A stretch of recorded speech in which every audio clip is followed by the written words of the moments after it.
Hey, everybody, and welcome to the monthly meeting for our Real Estate Note Investing Be the Bank broadcast here. I'm Justin Bogard, and it is a new year, January 11th, 2023. And today we've got the case study that we're going to walk through. We're going to give you some education on some seller financing do's and don'ts, how to stay compliant, and how to follow the right guidelines so, folks like us can buy your note from you. So we got Richard Thornton. He is actually in Vietnam today. He's going to try and connect with us. So hopefully he will be able to hop on, and we will see you here in just a minute.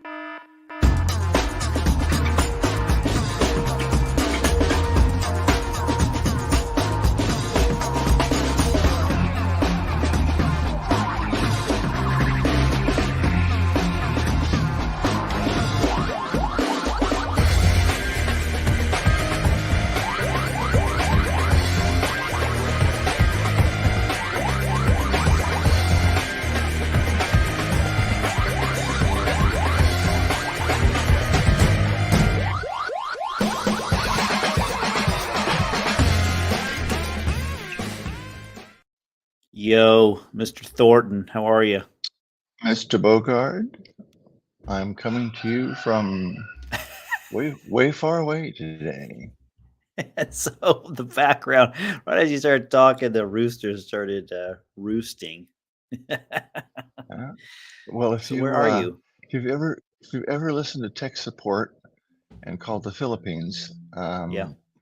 you quite often hear roosters in the background because they're quite prolific. I'm in Vietnam today, just outside of a little city called Hoi An, Hoi An. and we are here for a week, and then we go for another week. And this is live work. This is putting your time during the day and well, probably putting your time. Uh-oh. Looks like we lost a little bit of connection. Richard will be on and off here. Hopefully he'll have a strong connection most of the time. But anyways, he's in Vietnam. So those of you on the East Coast, on Eastern time zone, he is currently 12 hours ahead of us. So he's actually talking to us from the future because to him, this is Thursday morning to him. So it's actually Thursday, 6 a.m. Local time there in Vietnam as we're recording this in live right now. Richard, are you back with us? I'm back with us. Actually, my sound just clicked off there somehow. So you're going to be able to talk to us because you're in the future right now. So you're Marty That's McFly right. here. So, who knows what that was going down the street in the back? You're going to notice that the sun is rising behind me, so I it's see starting to get it. brighter and It brighter. keeps Yeah, getting brighter. Yeah, that's pretty cool. that's right. That's right. So, Yeah. what's up? What's on the agenda for today? What's on the agenda for today is we're going to talk about seller financing, how to create seller finance notes, just kind of a walkthrough of kind of the general idea of how to create them. And then also I got a fun little matrix to show people kind of how when we're originating loans, what we like to see when we buy them, and kind of give you some best practices. And I have a case study I'm going to pull out. One of the loans we did in Cincinnati, Ohio, that we purchased recently, Richard, in the past few months, to kind of show how we bought it, why we bought it, and then also show if you made these little tweaks to it, how the person that was selling the note could have made a little bit more money. And I'm going to show you some tweaks on that. Cool. So let's get started. Let me share my screen here. So, as you can tell, we are American note buyers, and everything is kind of themed around American note buyers now. So, Richard and I have merged companies, as we spoke about before, and we've mentioned it on our podcast and the broadcast on the previous December's broadcast airing. And so, I was recently Bright Path Notes, and Richard was American Note Capital. We kind of blended it together to call American Note Buyers. What do you know? What do you know about that? So the broadcast will not be possible without some sponsorship. So we've got, our company, American Note Buyers. We're kind of the trade desk here. So we've got deals coming in and going out, and we're helping originate loans as well. Our local RIA to the Indianapolis area is CIREA, Central Indiana Real Estate Investor Association. Excuse me, Investors Association. And you can contact the executive director to get more information if you'd like to be a part of that. If you're local here to the Indy or Indiana area, or if you just want some boots on the ground, they're a great group to be connected with. And so that's awesome. Our note here, Richard, take off that. Thank you very much. Richard's my right-hand man, man. He's got some of the board background functionings going on there. Our note investing training is what we did, Richard, myself, and our friends Larry and Mariska. We did something called Constant Cash Flow, which we've talked about before, and introduce it every time when we go on the broadcast here. If you want to find out more information on how to get this training, it's info@ANB Funds. And notice this is our new email address. ANB Funds stands for American Note Buyers Funds.com. And just ask us about Constant Cash Flow, and we'll get you connected with it. Basically, this is kind of like groundwork, foundational knowledge on how to be a note investor. And with this training, you can kind of figure out what path do you want to go down. Do you want to do partials? Do you want to do non-performing loans? Do you want to do performing loans? Do you want to do first? Do you want to do second? Do you want to leverage your retirement account? Do you want to originate loans? We kind of just show you everything, and then you kind of pick a direction you want to go, and we're happy to help you get down that path, whichever way suits you best. What do you think about that? I like it. I think Richard likes it. All right. Our self-directed IRA custodian sponsor is New View Trust. You can go to the website. I believe it's newviewtrust.com. I believe it is. Or it's possibly newviewira.com, because that's what their domain is inside their email address. So new accounts at newviewira.com. You can reach out to them.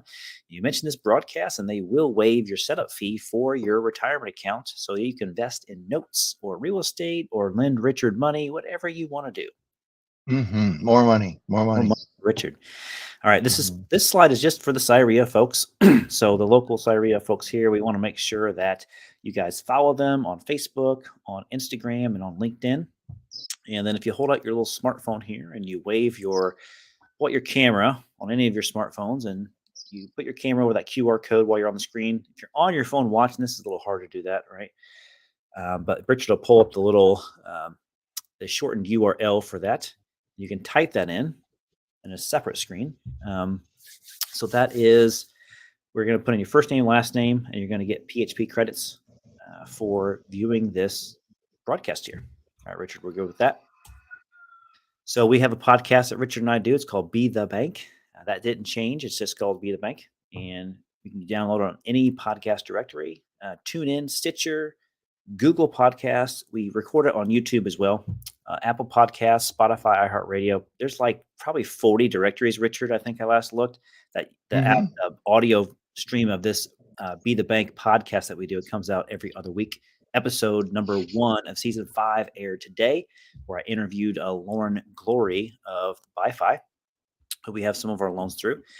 And it was a really good episode, so I encourage you guys to listen to it. It was very informative. Very informative. This broadcast today is being is multi-streamed right now across many different platforms. So if you're live on the call today, do not hesitate to chime in the chat box, and we will see kind of your comments show up. So if you just want to say, hey, where you're at, or if you want to ask Richard a question about Vietnam and where he's at, he's more than welcome to answer those questions, and we can field those towards the end of the call. That'll be kind of fun. And so if you have any questions about note investing or anything through this case study that we're doing today, I expect to have a few questions about it. Feel free to jump in and let us know what you think and what questions you have. And we'd be happy to answer to them, quite honestly. We like talking, so not a big deal there. Okay, so I wanted to give people kind of a footprint of what we do with American Note Buyers. So Richard, I kind of had a little flow chart here to describe to people, and I want to dumb this down to a very, very minimalist level here, Richard. So the idea is we purchase loans, right? We have loans and we sell loans. And then we also assist in originating loans as well. That's one of the things we're going to talk about today, is kind of what best practices are. Richard, I know that you have people that reached out to you, and I have people that reach out to me quite often on how to create these seller finance notes, and if we would buy it if they create it. And absolutely, the answer is yes, we will. And you got to create it in a way that makes you the most money, and we're here to educate you on how to do that. The other thing that we do is that we manage a fund. We have an American Housing Impact Fund that we just started, And we mentioned that before in this broadcast. And so that's the other thing that American Note Buyers does. So we manage a fund and we also buy and sell loans and help originate loans as well. Yeah, and the idea is that we will have many funds after this fund. This is the first of several. This is the first in the series. This is our Friends and Families Funds. So That's right. if you know us, you're our friend, just automatically. If you don't know us, we'd like to be your friend. Let's get a hold of us so we can connect with you, right? That's right. All right, Richard. So we're going to talk about terms for seller finance loans. So I thought this would be a good time to give kind of a roadmap as to what this looks like on creating a seller financed loan, excuse me. And so, Richard, I know you've originated loans being a hard money lender in the past. I know you've originated loans as a property that you've owned and then sold it with seller financing, as have I as well. And so, since we have all this knowledge and expertise under our belt, Richard and I have kind of come up with kind of let's just say a six-part way of how this walks through in a workflow type of chart, what this looks like. So I'm just going to kind of fast forward into it. So we call this note creation. That's really what we're doing. We're creating a note. And so you want to pre-qualify the borrower.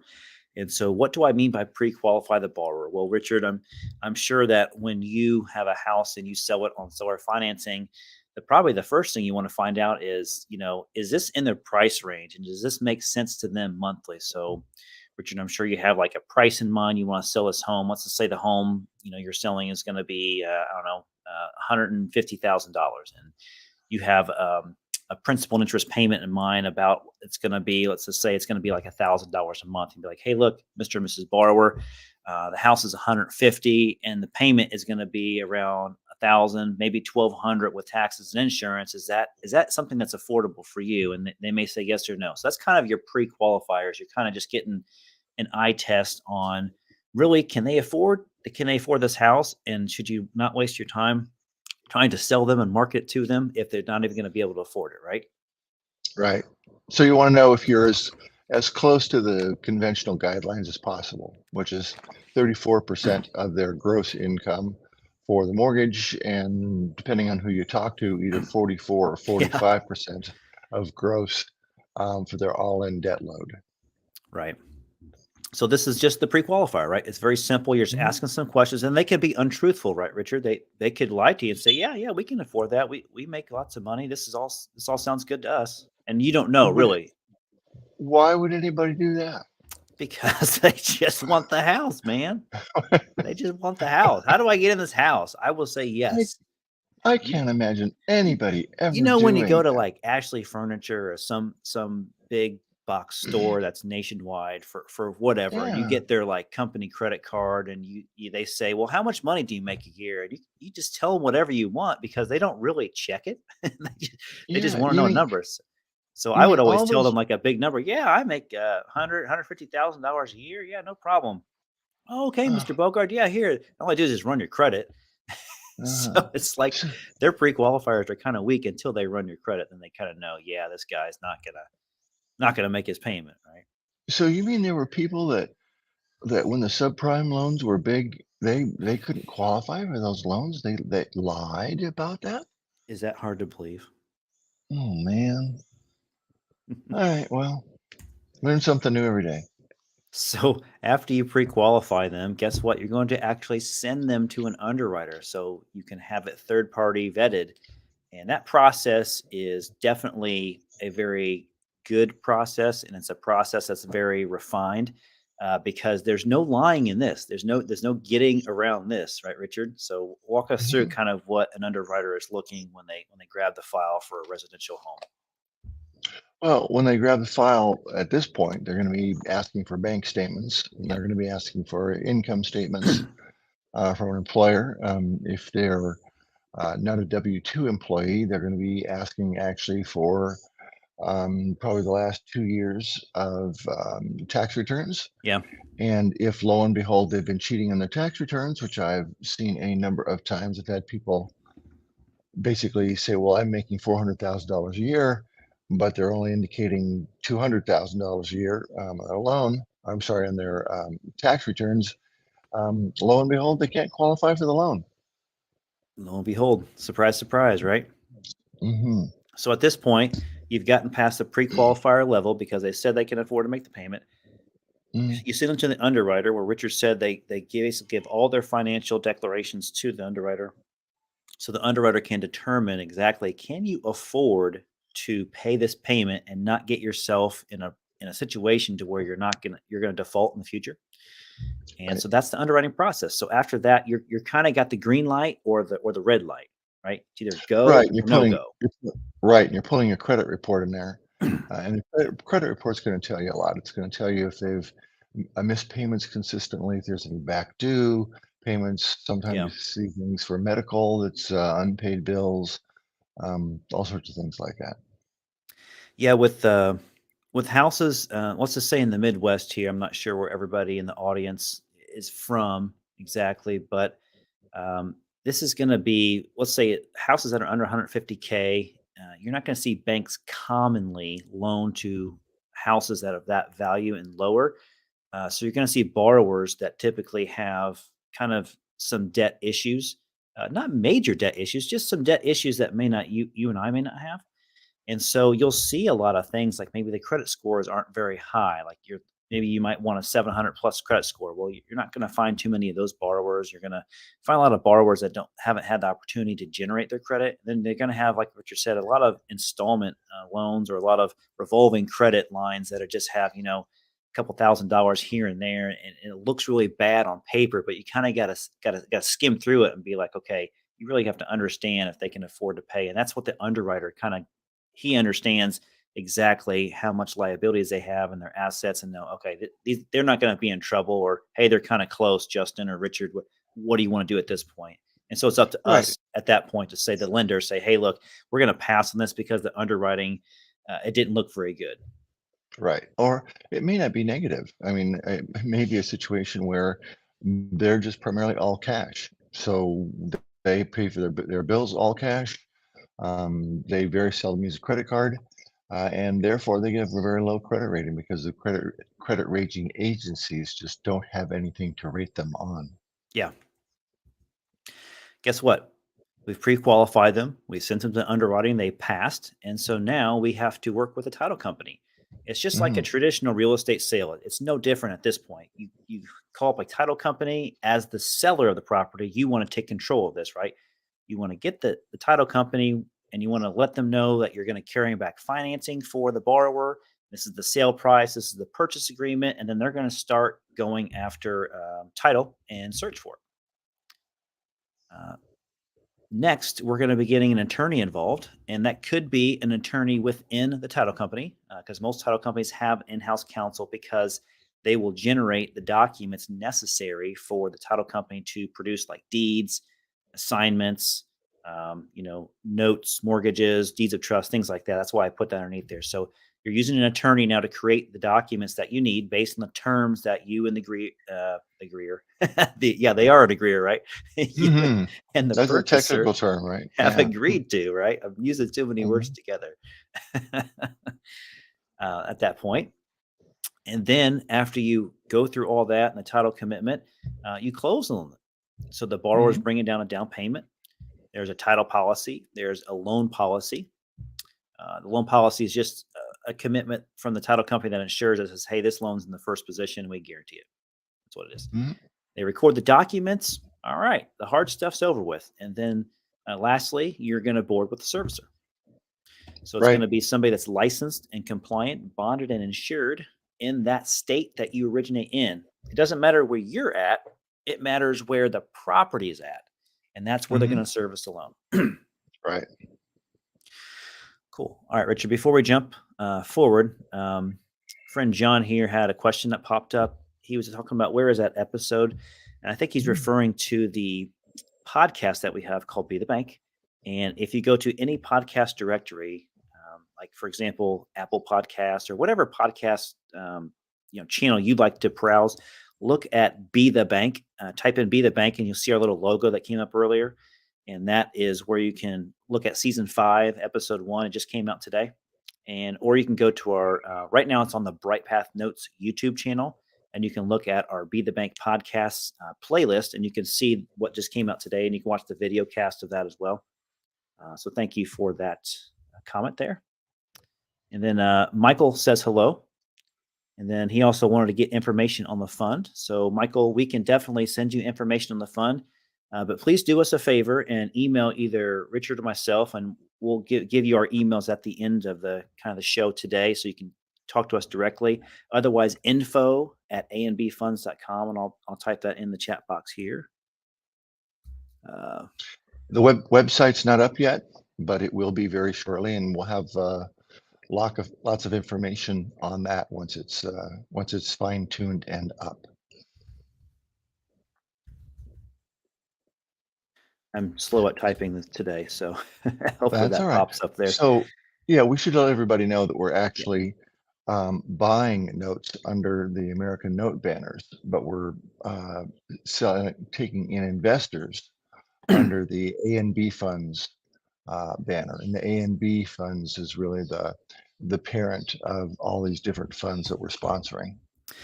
Yeah, it gets confusing, doesn't it, for the hierarchy of it? But yeah, ultimately, that's what's going on. So we're going to jump into some other questions here real quick, because our friend John has been very eager in asking some good questions. So I wanted to make sure that he gets some of his questions answered right now instead of waiting till the end. So what made us decide to combine and join forces in this environment? So Richard, I'll kind of let you answer this one.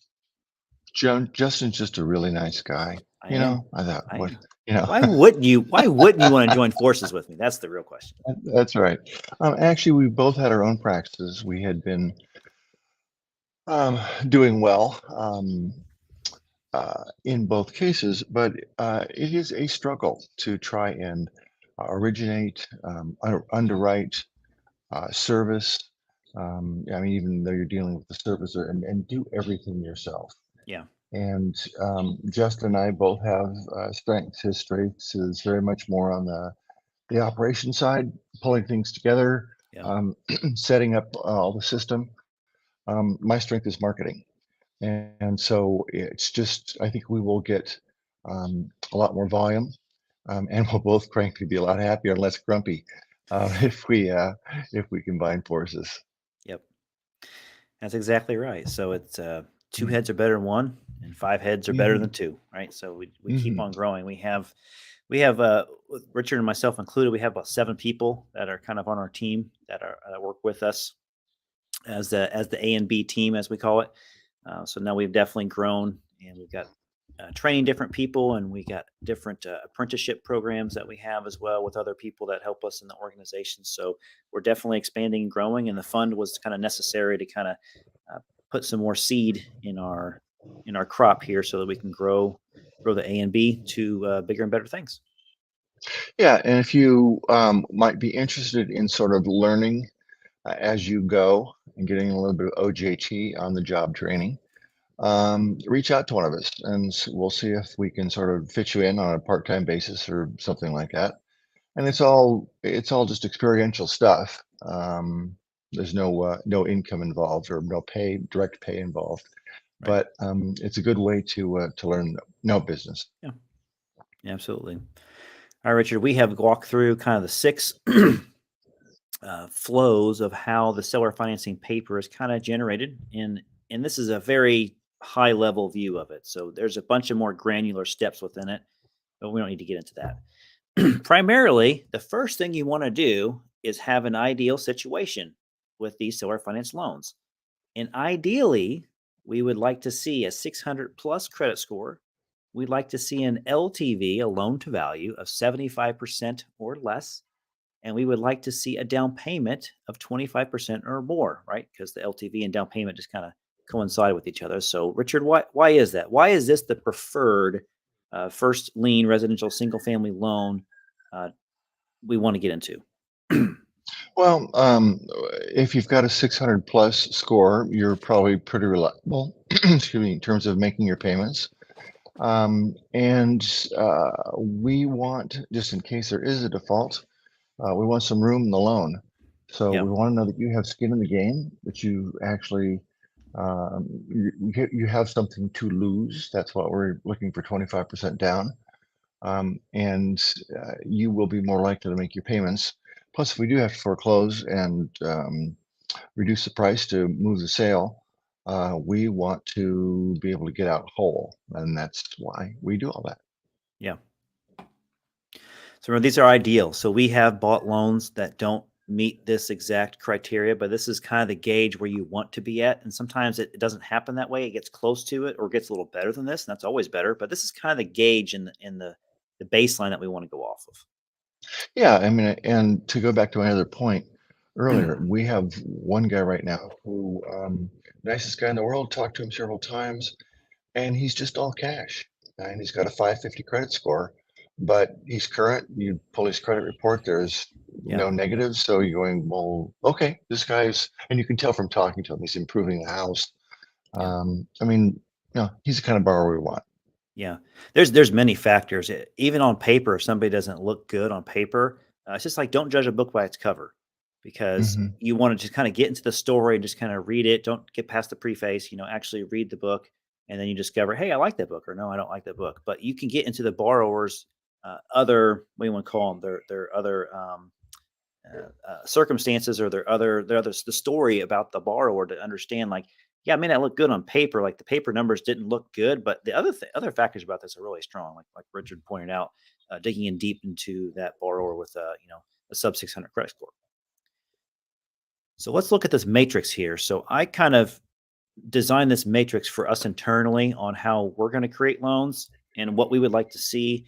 And this is kind of a general, what we want to call a template to use. You can be a little bit outside of this, but in general, you kind of want to stay within these parameters because this goes really well for today's market and today's economy for seller financing. So the number one thing that Richard and I want to make aware of is these are first lien residential single family loans. So these are owner occupied loans on single family residence. Okay, first liens, because second liens are different, right? And non-owner occupied loans are different as well. We're just talking about owner occupied, first residential, single family loans. So if you notice, I've made this little chart. And if you look at, we got a loan amount, interest rate, and we got the terms. So the loan amount, Richard, it shows 25,000 to 50,000. So if you're within that range, we're just going to say you're going to get a 9% interest rate. Okay. And if you're within that range, you're either going to you're going to be between 72 and 120 months. So that is 6 to 10 years of Right. term length. Hmm. So if you are on the lower end of this low amount, the 25,000, you would want to lean towards the 72 payments. And if you're on the higher end of this loan amount scale of 50,000, you want to be on the 120-month side of it. Okay? That's kind of Right. how Right. the sliding scale works there. Hmm. So when you step down to a different loan amount, you go from 51 to 75. Guess what? It's an 8.75 interest rate, 120 to 180 months. Next level down, you guys can read through that, and the bottom one is 8.25, 240 to 30 years. So we stopped at 150 because this is commonly where seller financing happens, is 150 and under. We do see a lot of loans that are over 150. It's not uncommon. It's just more than likely, I'd probably say, Richard, what, 75% of the time, the loans that we end up seeing are seller finance are 150 and below. Yeah. Hmm. Yeah. So I want you to kind of briefly remember this chart and this matrix, and we're going to refer back to it later in the presentation. So here's our case study in Cincinnati, Ohio. Now, I could not find, and I don't believe this because I'm pretty meticulous about keeping pictures of the houses, but I couldn't find an updated picture of the house. So I'm not sure where my photos went for the house because we just bought it a few months ago. This loan, I'm sorry, and so I just had to find just some sort of image, and that's why this came up. So this isn't really buying the city of Cincinnati, Ohio. It's actually a single family property in I Ohio. was gonna say that's quite a buy you got going there. Yeah, there's a few acres there we got, right? Hmm. Hmm. All right, let me see if I can walk through this. So the way this person bought it is a little complicated. It's a little more advanced, but the principle is still sound. And how we bought it, we removed all the complexity from it and we simplified it. And we're going to show you what we did. So bear with me as I walk through this. And if you have questions, don't worry. You have the chat box. Go ahead and chime in, and Richard will kind of read them and may have to pause me if there's a question before I get too far and not answer it. So Mhm. there is a wholesaler, and this wholesaler purchased a property in the Cincinnati area, and he purchased it via subject to. And for those of you that don't know what sub two is where let's say I have a property and I have a mortgage on it, and Richard is the buyer of this property. And Richard says, Justin, I see you're going through something, what's your situation? I may tell Richard, hey, look, I just need to get from under this mortgage. I just can't afford to stay here anymore. I've got to move on. And so Richard says, why don't I take over your mortgage for you and I'll make the payments for you. And then that way you can get out from under this house. And then I'm going to try to fix up this property, and I'm going to try to resell it.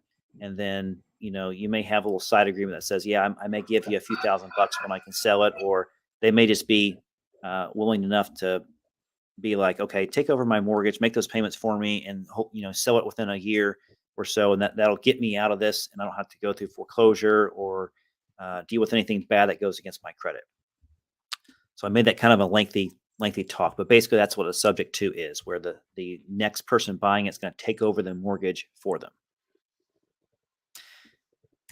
So step two, the seller, after they buy the subject to loan, and they bought it in a land trust, by the way, and we can kind of talk about that later in the presentation if you guys want to get into why this guy bought it in a land trust. So he takes the property now and he wraps it around the current underlying debt, and he wraps it with a land contract. So he bought it subject to, this is already a first lien on the property. And then he resold the property on a land contract and wrapped another loan around that loan. So Right. that land contract is the one that we're kind of focusing on, that we're buying. Right. So Michael would like to know, Okay. is that also considered a short sale? And the answer to that is no, it's not. They're getting full price for it. It's just that you're buying it, as the name implies, subject to. It means that you don't have to go out. Say if you were buying it and you had to go out and get $100,000 loan, Mm-hmm. you do not have to do that now. You can just assume the payments on that loan. So what would be a short sale, Richard? A short sale would be something where you would buy a house that was under distress and you would be selling it, or you'd be selling it for the buyer because you had to take it back. And so you had $100,000 mortgage and you could only get $80,000 for the sale. So you would be $20,000 short, thus the name. Right. And the bank has to, the lender has to approve of that. Right. The sale cannot happen unless the lender approves of the property being sold for less than what the debt is owed on the property. Right. Good question. So this particular case study, the guy holds it for 12 months. So he collects 12 payments from the borrower. And then he offers it for sale. And it just came into one of our networks and it came across my desk and it intrigued me enough to buy it. So let's kind of walk through the deal. So in black there, I have terms, I have original, and then I have purchase. So kind of don't look at the purchase part column for now. We'll get to that in just a second. The terms was a $100,000 loan. It's an 8.8% rate, $791 monthly payment, and the term is 30 years. Down payment is only $3,000. Okay, so let's look at this as the positives and negatives of this. So after 12 months of making payments, the borrower has now paid less than $1,000 on the mortgage in principal. Right. So right there, the fact that it's a $99,000 loan, we like that, so we give it a green. The interest rate is nice and high. We like that, so we give it a green. The payment is nice and high relative to what we have here. We like that, so we gave it a green. The term is pretty long. If you remember from the matrix that we made before, this type of loan, you probably want to be in the 240 range, the 20 year as opposed to the 30 year. And so we give this a red here where it's kind of a problem. The down payment, I think we all can determine this is a very low down payment, and it gives it a red there. So it's kind of like the borrower doesn't have a lot of skin in the game from the beginning. So let's talk about that down payment. Now, what are things let's talk about how I can mitigate the term. So I said I didn't like the term. It has 346 months left. So what are the things that I can do about that? And one of the things that I offered from the get-go was, can I buy a partial? And what a partial does is I don't have to buy the full term. I can buy 15 years of it. I can buy 10 years. I can buy 5 years of it. Whatever I want to pitch to the seller, I can do. Now I kind of knew it was a long shot to get the partial accepted because this is a subject to deal. So more than likely the debt wants to be paid underneath this. And I don't remember what the debt was exactly, underlying mortgage. Um, but it needed to be payoff. So partial didn't work well for the seller. Um, so that was kind of a no go. So how do I mitigate some of the risk with the down payment? Well, obviously, I'm going to lower my price that I buy it for to mitigate some of that.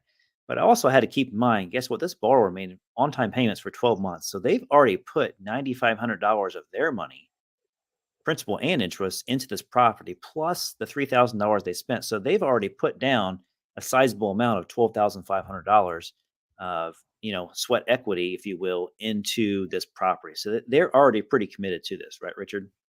Right. So this is what happens often when we see low down payments, that we won't buy them from the funding table, and we have to wait a while for them to get some seasoning to it, so we can see, okay, is the borrower making good payments? Are they on time? And then you see at the end of a year how much money they put in this property just in payments on it to own it, and they've spent 12,500. Now, obviously, their principal balance doesn't lower that much. It's just we're trying to say they've put 12,500 of their own money into this house, and so they're pretty vested into it at this point. Right. The fact that they didn't balk after 12 months too is a good sign. It bodes well that we're going to keep moving forward in the right direction. So it passes our eye test at this point. Right. So now we engage with the seller, the note seller, and we come up with a purchase price, and we agree to it, and we start moving forward. And so I say, first thing we're going to do, we're going to close this as a title company, because we're not going to do this closing virtually. This isn't a simple closing. There's a lot of moving parts, and there's a lot of reasons why I don't want to do a virtual closing. The land contract that they wrote was a very weak land contract, and they didn't even get the land contract notarized. It was just signed. It wasn't notarized. Okay. Now, when you have a note and mortgage, you don't have to notarize the note, but you have to notarize the mortgage. A land contract is a note and mortgage comprised into one document. So you need to get the land contract notarized. So that was a problem for me. So I said, I want to cancel the land contract, and I want to create a note and mortgage, and I want you to get a title commitment and a loan policy with this property, and go through all the steps that I want them to go through. And they agreed to it. I said, that's the only way I'll buy it, and this is the price I'll buy it at, assuming you'll fix all of it, and you're gonna pay for all the closing fees. So what this does, when we close on the loan, it wipes out the underlying debt. So there's no more first lien. It's the sub 2 mortgage is taken away. We're going to have the first mortgage on it. It's going to be a canceled land contract. And then there's going to be an inked note and mortgage, a fresh note and mortgage. Now we are taking into consideration all the previous payments they made. So we have made a current UPB, and everything stayed the same for the borrower. We didn't change anything for them because we didn't want them to walk away from the deal. Because they still have to be committed to be willing to cancel the land contract and be committed to willing to sign the new note mortgage. So it's always best to make sure, if any changes happens, always in the best interest of the borrower, because otherwise you might be looked at as a predatory lender in the future if a judge were to look back on this deal and say, hey, look, man, you guys changed something here that didn't benefit them. So you're taking advantage of them. Right. So we're very cognizant and careful of that. But we can mitigate risk, again, by buying it correctly. So we paid $66,000 for this loan. Now remember, it had a $99,000 balance. We paid $66,000 for it. So that's a pretty hefty discount on that, even though the interest rate was high. But remember, there's a lot of risk we have to mitigate, which is why that term was so long. If that term was much shorter, there wouldn't be that much of a discount in there. So the note seller, again, paid all the closing fees. And then after we bought it, we boarded it with a servicer, and the note is performing just like it's supposed to be performing, and all signs are good. Now, we have any questions about that deal? Let's see. John looks like, nope, John and Michael have not added anything, nor has anybody else. So if anybody else has anything, please let us Yeah. know. I see it's getting lighter there in Vietnam, so it's It is. I may for your have to, coffee, huh? yeah, I may have to turn my table around here so that my face is facing the natural lighting. Okay. So now I want to walk through if this note seller would have created a thing using our matrix, how the deal could have been more profitable for them. So let's kind of walk through on doing it right. So Mhm. again, we're going to make the loan 75,000. The purchase price is going to be the same. We're going to say 100,000. We're not going to get into the weeds of the extra 103,000 purchase price that they did. We're going to change the rate to 8.75 because that's what our matrix says it fits, for a $75,000 loan. The payment's going to be lower. It's going to be $662.78 now instead of $791. So that's a big change. Mhm. And the term's going to be much shorter. It's going to be 240 instead of 360. That's a 10 years knocked off the term. So it accelerates much faster on principal pay down for the borrower. Right.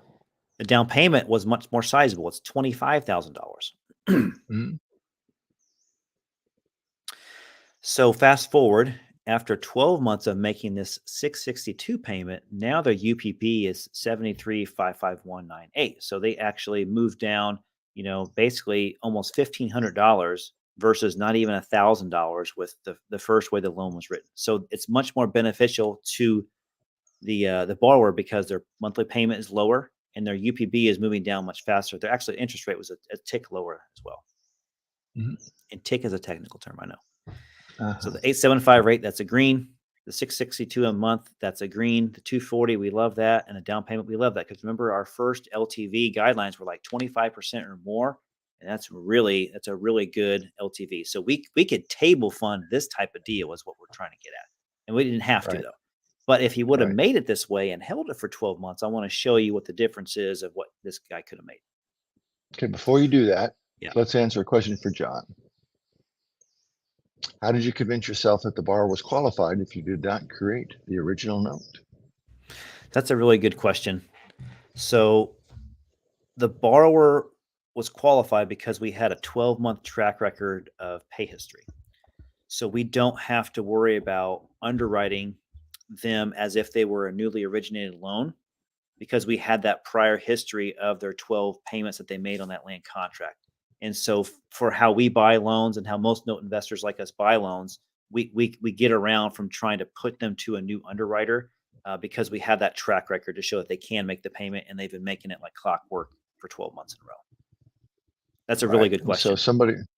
somebody would also like to know, who would we recommend to service a note? There are many small servicers out here. I say small because they can handle people that have one loan or they can handle people that can have 500 to 1,000 loans. Um, as I mentioned in the broadcast earlier about the podcast that we did that released today, we did BiFi Loan Servicing, is a company that is out of New Jersey, by investors for investors, and they're someone that we use for a lot of our loans. FCI Servicing, Lender Services out of California, they're a good servicer that we use as well. There's an Allied Servicing in Spokane, Washington. That's a good servicer as well. And there's Madison Management, and there's a myriad of other servicers as well. There's ones that just do like Texas or just do certain states. If you're looking for somebody that does almost every state, FCI Servicing is probably the biggest one for our level. They probably manage, I think, Richard, around 30 to 35,000 loans in house, Mhm. just to give you Mhm. scope. So they're like the 900-pound gorilla. And folks like BiFi and Allied and stuff, they probably have a few thousand loans pretty easily. Allied may have more because they've been in business a lot longer than BiFi is about a year and a half old already. And so those are some of the servicers. If you need the exact like website and stuff, feel free to ping us. Ping us at info@anbfunds.com. I have that in the YouTube and the Facebook channels there, so you can document that email and just send us a message if you want, and we can give you specific ones. The fees that they have, I just saw the post pop up. Mhm. Mr. Wealth Creation asked about how much their fees are. They're going to be really anywhere from $20 to $30 a month per loan. So you'll have a boarding fee with any servicer. It could be $50, could be $100 per loan. It's a one-time charge, and then on a monthly going basis, on let's say this loan here, that's a 662 per month. $20 of that, let's just say, will be subtracted from the P&I. They will keep that as their service fee, and they'll push the 642.78 to you as your net proceeds. There are other miscellaneous charges that they charge to do other things, but in general, you're probably just going to have at a minimum a setup fee, one-time setup fee, and then you're going to have an ongoing monthly fee. If you have a non-performer, there's probably more ancillary products that they offer that you can get some charges, but they all have a fee schedule, and they're all very transparent and upfront of what that fee schedule is. Right. Good And question. here's that email again, if you want to send it to us, info@anbfunds.com. If you want any information regarding this show or anything else. Yep. Thanks, Richard. Mm-hmm. All right. So we have shown a better way to create this loan, and we would have paid $53,000 for this $73,000 loan. So the discount is much less. It's actually a $10,000 less discount than before. So remember, the seller is keeping the $25,000 payment. They're getting $53,000 from us to buy the loan and then after 12 months, they've also collected $8,000. So in total, they've really made $86,000 on this loan after a year. They've got cash in their hand, right? But remember, the seller, they bought this subject too. So there's some underlying debt in there, and I don't know how much it was. Maybe it was like $50,000 or something of underlying debt that was underneath there. So they could have easily made $20,000, $30,000, $40,000 of profit just like that. Right. Magic. And they were in it for a year. Mm-hmm. Before, they would have only made $78,500. Mm-hmm. So now look at the difference. You go after a borrower, you get a larger down payment, you do better terms based off our matrix, and you actually make more money. So he would have made, what's that, Richard? About $7,500 more, just by changing things. Right. You never know how much down payment a borrower has until you ask them. If you set the expectation high, they typically won't come back and be like, "Well, I can only do 1%." Right. So John wants to know: is the second part of the case study a what if scenario? Yeah, you're exactly right, John. Sorry, I didn't make that clear. So that's what I was trying to say: a what if scenario or a done right scenario. But yeah, that's exactly correct. Thank you for asking those questions. So if you guys have loans that you want us to price for you, whether you really want us to buy us or not, or just see what they're worth, don't worry about it. Just fill out our note quote form. We got a new form now. If you take your smartphone out and you hover your smartphone over the QR code, it's going to pop up a website. It's going to be a Microsoft form, and just save that in your browser. Save it, however you want to. I forget what you call them, star it, or you save the link in your browser. I'll leave it up there for a minute. Bookmark it. Thank you. Bookmark it.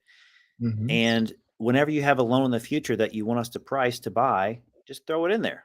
You're simply filling out your information so we know how to call you or email you the quote, and I'll get a quote back to you within 48 hours. And here's what we'll buy. We'll buy all first liens. We'll look at some seconds and stuff. More than likely, we probably won't be interested in them. But we don't care if it's a land contract for deed. There will be a penalty for that. Okay, the price will be lower because of it. Note and mortgage, note and deed of trust is what we prefer, or lease options. We'll look at those as well. So we'll do commercial or residential, but we primarily get residential. Right. So someone wants to know if we're finding NPLs scarce. That's a really good question. It's something I commonly hear chatter on different mediums, and I see a lot of non-performing loans, but I see them at a different price point than most people want to pay.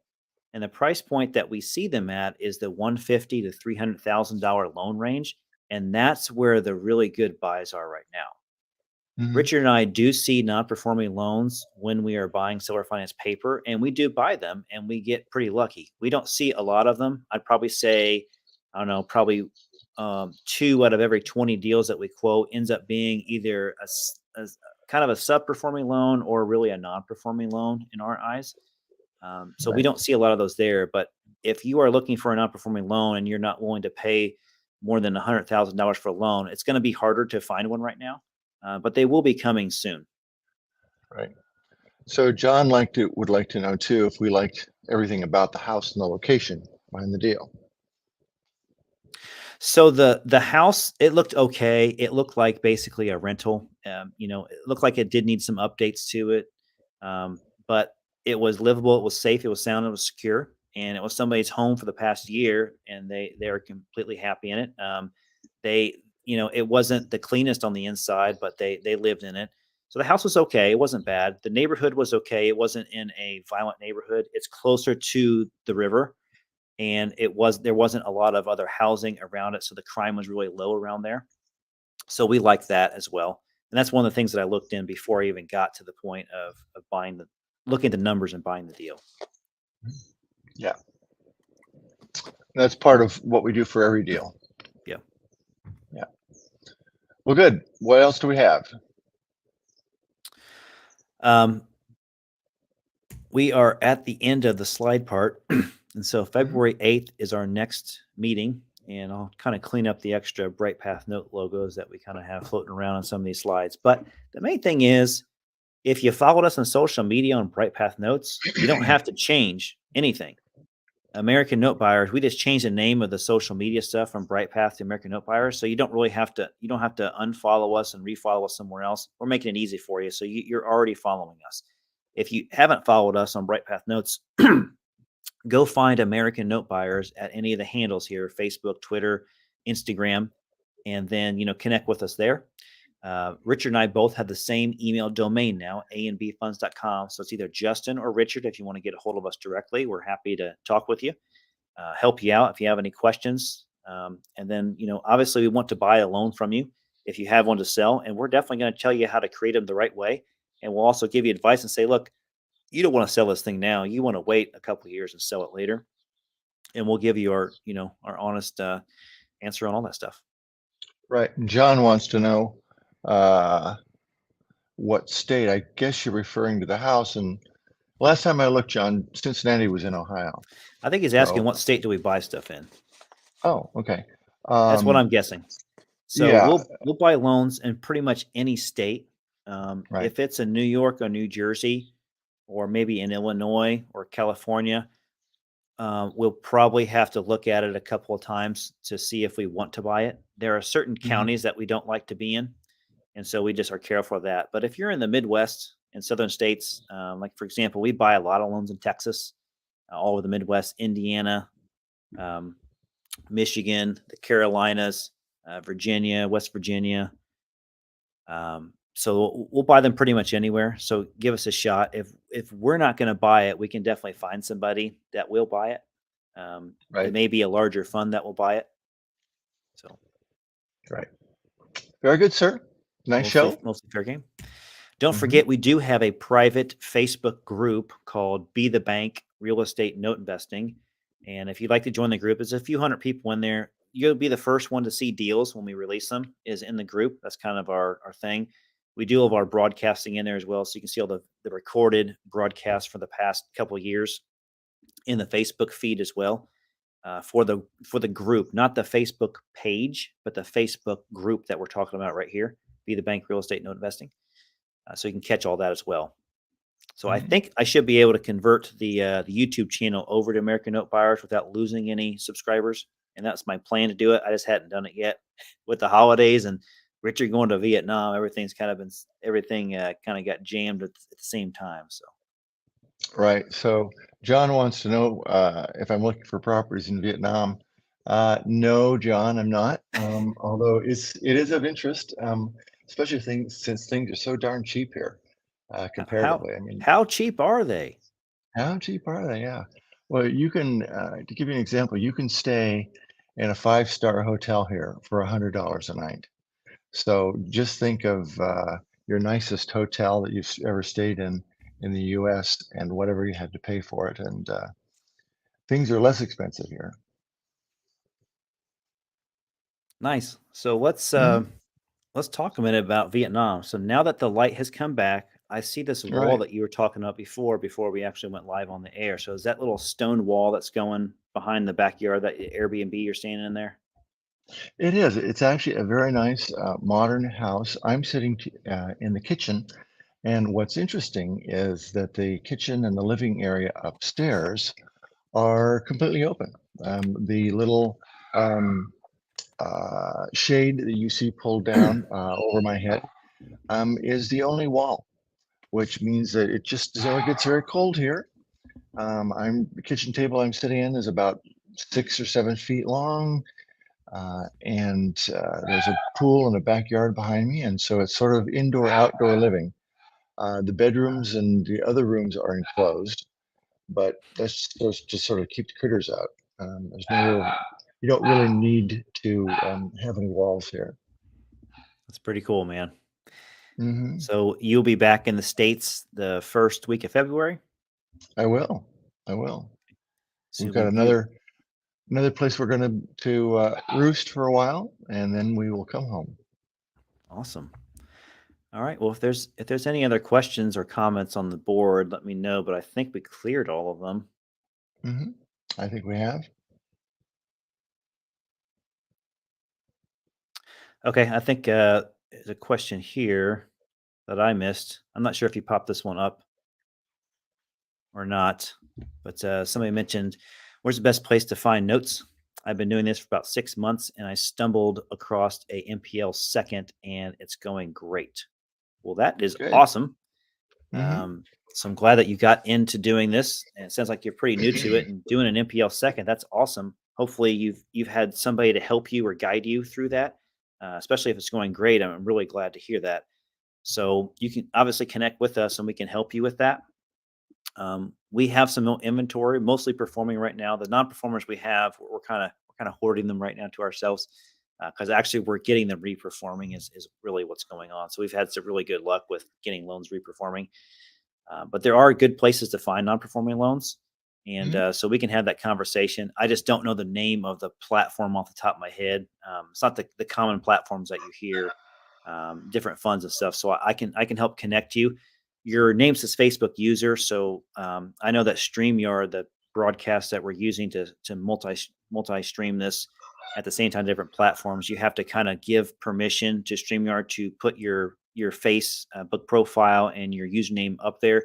So we're not sure who you are, and just email us at info@anbfunds.com. We'd happy to connect with you and have a conversation and provide that information to you. Right.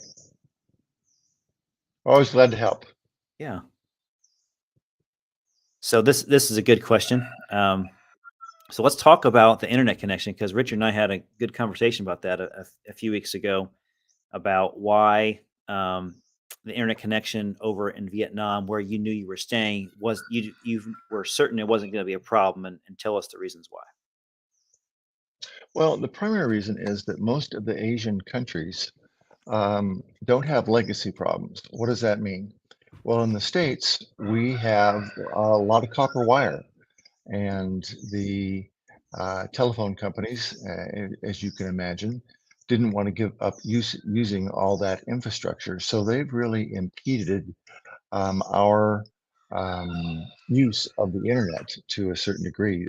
Even though the US invented the internet, we're only 39th in the world in terms of expansive use of it and internet speed. Um, I can download a full movie here in about 3 to 4 seconds. Why? It's because they have antennas everywhere, 5G antennas, and they just never bothered to hardwire. They hadn't done it yet, so they just said, "Look, let's put up antennas." So I can be one of my previous trips. I was 25 miles out in the jungle on a hike, and I had 4 bars in my phone. It was That's wild. pretty amazing. So as Americans, we're just not used to that. But they really have one up on us as far as the internet access. And I also, one thing we've noticed this trip that we didn't notice last trip is a lot of people here don't have TVs. Why don't they have TVs?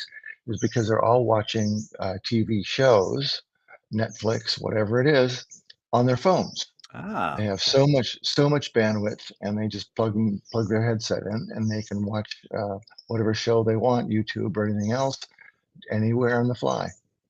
that's awesome. Good question. Mhm. John, just wanted to give a thank you. Mhm. Thank you. Thank you, John, for being a avid participant and listener of our broadcast. So, and a viewer of our broadcast. We appreciate that.